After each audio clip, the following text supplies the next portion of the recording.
बिस्मिल्लाहिर्रहमानिर्रहीम जी। अच्छा जी, आज थोड़ी सी बात करेंगे पाकिस्तान की मईशत की और उसकी वजह से पाकिस्तान के अवाम जिन मुश्किलात के अंदर घिरे हुए हैं। अब एक लंबा अरसा गुजर गया है। शहबाज शरीफ साहब जो हैं उनको वज़ीर आज़म बने हुए 3.5 साल का अरसा गुजर गया है और जो खुद एतराफ़ जुर्म होता है ना, उन्होंने एक खुद एतराफ़ जुर्म कर दिया। 3.5 साल वज़ीर आज़म बनने के बाद उन्होंने 8 कमेटियां तश्कील दी हैं जिसके अंदर निजी शोबे के भी लोग मौजूद हैं। उन 8 कमेटीज का काम यह है कि वो बताएंगे कि मईशत किस तरीके से चलानी है। और मियाँ साहब 3.5 साल से कुर्सी पे बैठे हुए हो और 3.5 साल के बाद अब कमेटियां बनाने की अगर जरूरत पड़ गई है तो इसलिए पंजाबी में ऐसे मौके के लिए कहते हैं होनहारी मान लिया। पिछले 3 साल के अंदर पाकिस्तान की मईशत की शरह नमू जो है जी, वो पाकिस्तान की तारीख के कोई भी जो 3 साल हैं उसमें सबसे कम है। और उसके साथ ये नारे लगाते हैं कि जी हमने बड़ी ज़बरदस्त मईशत कर दी और हमने बचा लिया और हमने अपनी सियासत कुर्बान कर दी। वो तो खैर बाकी में सच है, सियासत तो उनकी ख़त्म हो गई है। और रियासत को बचाने के लिए चंगी रियासत बचाई है कि तारीख में पाकिस्तान की इससे ख़राब बदतरीन माशी परफॉर्मेंस नहीं गुजरी। मुझे ये बताएं कि अगर अमेरिका के सदर के साथ मुज़ाकरात करने हैं तो वो फील्ड मार्शल को करने पड़ते हैं। मईशत में कोई काम शाम करना है, बाहर से सरमायाकारी लानी होती है तो उसके लिए SIFC होती है। अगर दहशतगर्दी से मुकाबला करना है तो उसके लिए फौज इस्तेमाल हो रही है।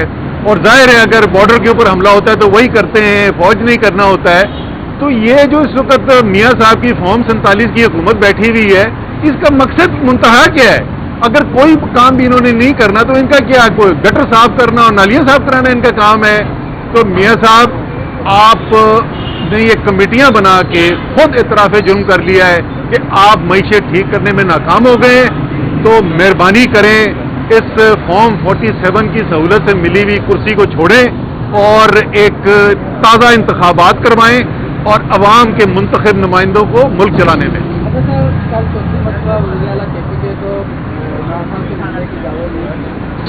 तो इसको आप क्या समझते हैं? और दूसरी बात है, क्या आप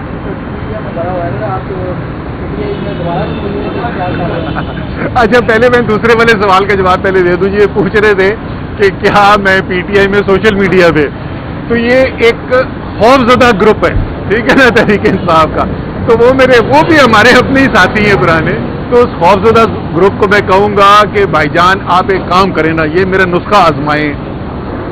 1 गिलास ठंडा पानी पिएं, 2-3 ठंडे ठंडे सांस लें और फिर आंखें बंद करके दिमाग में बार बार बोलें असद उमर नहीं आ रहा, असद उमर नहीं आ रहा, असद उमर नहीं आ रहा। इंशाल्लाह आपको तशफ़ी होगी। अच्छा, दूसरा सवाल जो आपने पूछा था वो क्या था जी? वज़ीर आला KPK। देखें जी, इस वक्त जो पाकिस्तान की सूरत हाल है, जो बॉर्डर के ऊपर अफगानिस्तान के साथ हमारी सूरत हाल है, जो दहशतगर्दी जिस तरीके से बढ़ गई है, जिस तरीके से हमारे फौजी, हमारे सिक्योरिटी एहलकार, पुलिस वाले शहीद हो रहे हैं इस दहशतगर्दी की वजह से, तो एक बहुत ही हसास सूरत हाल है खैबर पख्तूनख्वा की। वहाँ पर एक खुशाइंद बात हुई।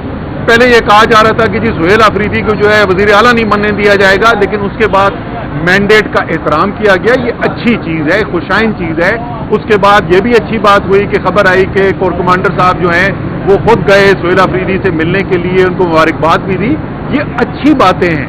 वहाँ पर वफाक की, रियासत की, खैबर पख्तूनख्वा की हुकूमत के साथ एक अच्छा ताल्लुक हो, ये पाकिस्तान के हक में है। इसलिए एक छोटी सी बात है, वज़ीर आला जिसके नाम से इलेक्ट हुआ है, जिसने उसको नामजद किया, जिसके वोट के ऊपर वो वज़ीर आला मुंतखब हुआ है, उससे मुलाकात के लिए वो कह रहा है। मेरे ख्याल में ये बहुत बड़ी गलती है कि उसको मुलाकात नहीं करने दी जा रही। उसको मुलाकात करने दी जाए ताकि वफाक और खैबर पख्तूनख्वा की हुकूमत जो कौमी मामलात हैं उसके अंदर एक साथ अच्छे तरीके से काम कर अब देखा गया कि NCC के जो बड़े अफसरान हैं वो एक बड़ी करप्शन में मुलव्वस पाए गए। इस पर आप सर, करप्शन तो चारों तरफ ही फैली हुई है ना, वो तो कोई लूट मार का कोई हाल ही नहीं है। सारे करप्शन के मुकदमात जो हैं वो बनते हैं और जो जिनके ऊपर सारा जिक्र होता है वो सियासतदानों के बारे में होते हैं, इसमें कोई शक नहीं।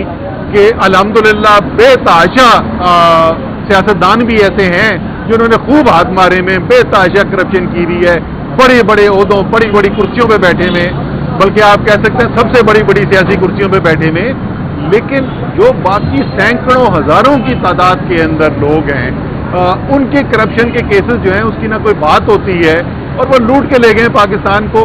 تو 20 سال 25 سال محنت کے باوجود پاکستان کرپشن کے خلاف اس جنگ کے اندر مکمل طور پر ناکام۔ اچھا سر، یہ بتا دیں کہ ترکی میں جو ہے وہ افغانستان کے ساتھ مذاکرات ناکام ہوئے ہیں، خواجہ آصف نے سب جو ہے وہ وارننگ کی ہے، کیا سمجھتے ہیں کس طرح سے چلنا چاہیے؟ یار یہ بتاؤ، یہ کوئی اگر لاہور میں جو فلمیں بنتی ہیں یا کوئی کم سے کم ڈرامے بنتے ہیں اس میں کوئی آپ کا کوئی تعلق والا ہے نا، خدا کا واسطہ یہ کوئی سلطان رائی والا رول دلا دو خواجہ آصف کو، یہ پڑکے شڑکے ادھر جا کے مار گیا کریں۔